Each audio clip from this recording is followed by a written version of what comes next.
மாணவர்கள் அனைவருக்கும் வணக்கம். போன வகுப்பில் பார்த்தேன் இல்லைங்களா, தமிழர்களின் வீரக்கலைகள். அதனுடைய அந்த பாடத்திற்கான வினா விடை தான் நீங்கள் இன்றைக்கி பாட ஏட்டில் எழுதி அனுப்ப போகிறீங்க. சரியா? நல்லா அழகாக எழுதுங்க. இயல் 2 உரைநடை தமிழர்களின் வீரக்கலைகள் அப்படின்னு எழுதி தான் நீங்கள் எழுதணும். சரியா? அடுத்து பாரு, வினா விடை. இதெல்லாம் நீங்கள் ஸ்டிக் யூஸ் பண்ணி தான் எழுதணும். வினா விடை. முதல் வினா, தமிழர்களின் வீரக்கலைகளுள் 2ஐ குறிப்பிடுக. ஏறு தழுவுதல், வில்வித்தை. ஸ்டார் குறி போட்டு அழகாக எழுதுங்க. அடுத்து இரண்டாவது வினா, ஏறு தழுவுதல் என்றால் என்ன? ஏறு தழுவுதல் என்பது காளையை தழுவி அதன் வீரத்தை அடக்குவதாகும். புரிஞ்சுச்சா? அடுத்து மூன்றாவது வினா, சிலம்பாட்டம் பெயர் காரணம் தருக. சிலம்பாட்டம் பெயர் காரணம் தருக.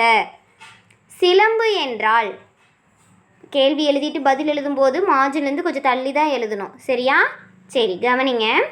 சிலம்பாட்டம் பெயர் காரணம் தருக. சிலம்பு என்றால் ஒலித்தல் என்பது பொருள். கம்பு சுழலும் போது ஏற்படும் ஓசையை அடிப்படையாக கொண்டே சிலம்பம் என பெயரிட்டனர். புரிஞ்சிச்சிங்களா? அடுத்து மூன்றாவது வினா, வல்வில் ஓரியின் வில்லாற்றல் சிறப்பை கூறுக.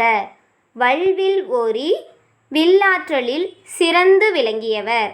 வேட்டையாட காட்டுக்கு சென்றபோது அம்பெய்தினார். அம்பானது அப்பெரிய யானையின் தலையில் பாய்ந்தும் அங்கு குறுக்கிட்ட பெரும் புலியை கொன்றும் அதனை கடந்து சென்ற கலைமானை சாய்த்தும் விசை குறையாமல் சென்று ஒரு பன்றியின் மேல் பாய்ந்ததோடு அல்லாமல் புற்றிலே இருந்த ஓர் உடும்பின் மீது பாய்ந்து தன் சினம் தீர்த்தது என புறநானூற்று பாடல் வழி அறிகிறோம். இதுவே வல்வில் ஓரியின் வில்லாற்றல் சிறப்பு ஆகும். சரியா? அடுத்த ஐந்தாவது வினா, மற்போர் எவ்வாறு நடைபெறுகிறது?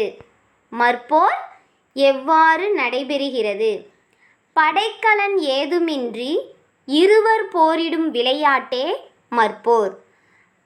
மல் என்பது வலிமையை குறிக்கும். ஒருவன் தன் உடல் வலிமையால் செய்யும் போரே மற்போர். மற்போரில் வெற்றி பெற்றவர்களை மல்லன் என்று கூறுவார்கள். புரிஞ்சுச்சாக்கனே?